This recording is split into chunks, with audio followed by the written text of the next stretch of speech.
So as I end my process and I move into yours, I am immediately picked up by, I moved through a door, I think, but then I'm immediately picked up by two blue birds and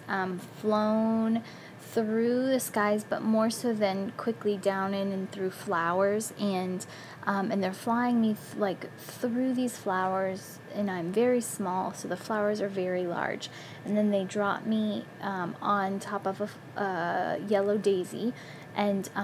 fly away, and so I'm on top of this yellow daisy, just kind of basking in the sunlight. And so after that, I basically use the stem of the daisy to kind of like twist down, and I see beneath me is this big greenhouse. And so I get to the greenhouse and move into the doors, and like these glass doors slide open, and then a big kind of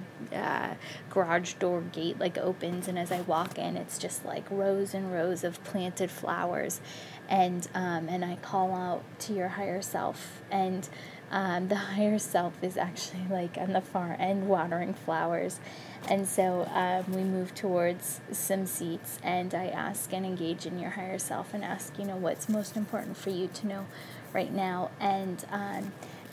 they basically told me that what you basically are seeking a connection with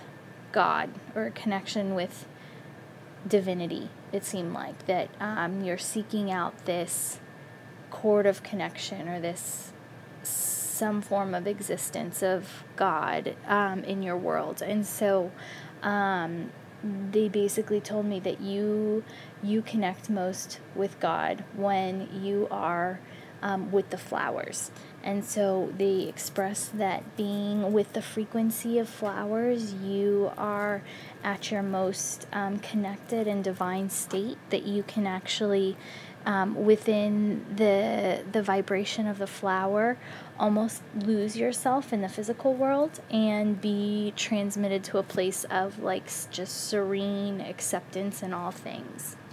And so they basically showed me you looking at flowers and holding flowers and being surrounded by flowers, and when you're in this state that the transmission of like the uniqueness and quality of all these individual flowers and the different frequencies they have, that you can then turn and look at humanity and see like all the different colors and frequencies of all the individuals that are surrounding you, and this is how you see God in everything around you. And so it was this transmission of finding your stillness within being in this plant world, and then being able to translate that spirituality into the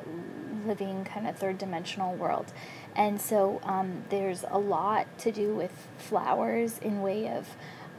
raising vibration, and a lot of people communicate with plants, and so I also felt like this was a gift or unique gift and talent of yours, that by being so in tune with these plants and these flowers, that you would actually receive your guidance while in alignment with the flowers. So by not controlling, but by finding that space that harmonizes you so much that you become almost like melded with the energy or the frequency of the flower, I feel like that's when you get your guidance, and that's when you feel the hunches, and that's when you hear the audio, and can receive whatever it is you're seeking out. So and they also told me that you have a tattoo of a flower. I don't know why I questioned the rate when I was flying through the flowers with the bluebirds. I felt like tattoo, and then the flowers, then I got tattoo again. So I don't know if you're thinking about it or if you have one, but they said that she's so connected that she actually has us tattooed on her, and so I don't know if that's true or not. You'll have to let me know. But so I guess the flowers are your sanctuary, and this is what keeps you closest to your divinity. So with light and love.